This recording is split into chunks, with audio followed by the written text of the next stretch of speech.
আজকে সকাল থেকেই ঝুম বৃষ্টি। তার জন্য আমার বর অফিসে বের হওয়ার আগেই বানিয়ে দিয়েছিলাম এমন এক মগ করা দুধ চা। সাথে আমরা দুজনে দুটো ডিম পোস্ট খেয়েছিলাম। এখন কিন্তু প্রায় বেলা 12টা। আমি চিয়া সিড দিয়ে আগের রাত্রে ভিজিয়ে রেখেছিলাম টক দই, সেটাই খেয়ে নিচ্ছি।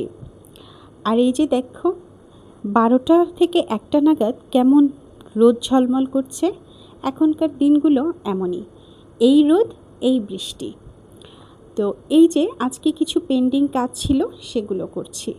আমার ঘড়িটার ব্যাটারি শেষ হয়ে গেছিল, তাই আজকে ঘড়িটাকে বেশ ভালোভাবে ক্লিন করে নিলাম। ক্লিন করতে আমার বেশ ভালোই লাগছিল, কারণ এই ঘড়িটা